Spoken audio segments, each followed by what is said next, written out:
श्री हरिवंश महाराज जी आपके चरणों में कोटि कोटि प्रणाम। महाराज जी, जब मन में दो आवाजें आती हैं, एक कहती है ये कार्य करो और दूसरी कहती है इसे मत करो, तो हम कैसे समझें कि ये मन की आवाज है या अपने आत्मा? हृदय में चार वृत्तियां उदय होती हैं। एक निश्चय करने की जिसे बुद्धि कहते हैं, एक संकल्प विकल्प करने की जिसे मन कहते हैं, और एक चिंतन करने की जिसे चित्त कहते हैं, और एक कर्ता और भोक्ता भाव की मैं करूंगा, मैं ऐसा भोगूंगा, उसे अहंकार कहते हैं। उसे अंतःकरण चतुष्टय कहते हैं। मन, बुद्धि, चित्त, अहंकार। ये एक का नहीं है निर्णय, ये पूरे चारों में मिलकर के होता है। मन संकल्प करता है ये क्रिया की जाए, तो बुद्धि निर्णय करती है ये गलत है। अब मन जोर पड़ गया तो बुद्धि को अधीन करके क्रिया करवा लिया। क्रियाओं के साथ ज्ञानेंद्रियां और कर्मेंद्रियां भी लगी हुई है। पूरा जाल बिछा हुआ है। ये किसी एक के द्वारा नहीं होता कि मन करवा लिया। मन अकेले नहीं कर सकता, बिना बुद्धि के दस्तखत के मन नहीं कर सकता, और बिना चिंतन के मन बात को फाइनल में नहीं ला सकता। ऐसे से ऐसा किया जाए, ऐसे से ऐसा किया है। चित्त ने चिंतन किया, मन ने संकल्प किया, बुद्धि ने निश्चय किया, अहंकार ने कर्ता भाव से स्वीकार किया, तब क्रिया होती है। अब बुद्धि अकेले निर्णय नहीं कर सकती, बुद्धि में विवेक होना चाहिए, और विवेक सत्संग से प्राप्त होता है। बिन सत्संग विवेक न होई, और राम कृपा बिनु सुलभ न सोई।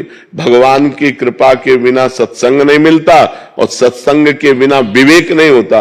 बुद्धि तो सबके पास है, पर विवेक नहीं है। होए विवेक मोह भ्रम भागा, जे ही विवेक होगा नहीं, बिल्कुल ब्रेक ऐसी लगेगी कि 1 इंच भी हमारी शरीर रूपी गाड़ी गलत मार्ग में नहीं जाएगी। तो हमें विवेक उत्पन्न करना है बुद्धि में। बुद्धि तो सबके है, बहुत तीव्र बुद्धि है। छोटे छोटे बच्चों में बड़ी तीव्र बुद्धि है, पर विवेक नहीं है। विवेक ना होने के कारण, सत असत का ज्ञान ना होने के कारण, वो असत क्रियाओं में ही बुद्धि बढ़ती चली जा रही है। तो नाम जप करो, सत्संग सुनो, शास्त्र स्वाध्याय करो, और जो गंदे आचरण जानते हैं कि ये गंदा आचरण है, उसका त्याग करो, तब तुम्हारी बुद्धि शुद्ध हो जाएगी। तब तुम्हें पता चलेगा ये मन की मांग है या मेरी मांग है। जो मन की मांग असत है उसे छोड़ दो, और जो अच्छी बात कह रहा है उसकी बात मान लो। मन सदैव गंदी बात ही नहीं कहता, मन कभी अच्छी बात भी कहता है। अच्छी बात कह रहा है तो उसकी बात मान लेते हैं, बुरी बात कहता है तो नहीं मान लेते हैं। इसकी क्षमता चाहिए। मन ऐसा नहीं कि तुम कह दिया हम नहीं मानते तो छोड़ देगा, नहीं। प्रथम स्वभाव का तुम्हारे अंदर ऐसा मथेगा कि तुमको वही करना पड़ेगा जो वो चाहेगा, एकदम अशांति पैदा कर देगा। उस समय चाहिए राधा राधा राधा। अगर उस समय नाम जप कर रहे हैं, भगवान को पुकार रहे हैं, तो फिर मन शांत हो जाएगा। और अगर भगवान को नहीं पुकार रहे तो आपका मन असत मार्ग में ले जाकर गिरा ही देगा आपको। भले बाद में आप रो, पश्चाताप करो, पर वो गिरा देगा। इसलिए नाम जप, सत्संग, शास्त्र स्वाध्याय और पवित्र आचरण। आचरणहीन पुरुष विद्वान भी हो तो हमारे यहां माना नहीं गया, मान्यता नहीं। रावण बहुत विद्वान था, देखो ना आज भी तांडव स्तोत्र उसका गाया जाता है। अद्वितीय है। जटाटवी गलत ज्वलप प्रवाह पावित स्थले, ये अद्वितीय है उसका रचना। अद्वितीय विद्वान था, लेकिन आचरणहीन था, भ्रष्ट आचरण वाला था। इसलिए हमारे यहां चरित्र की पूजा की गई। राम चरित्र, चरित्र की पूजा की गई।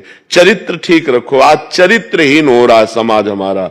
बच्चे बच्चियां, बॉयफ्रेंड गर्लफ्रेंड, ये सब चरित्रहीनता हमारे राष्ट्र के लिए बहुत हानिकारक है।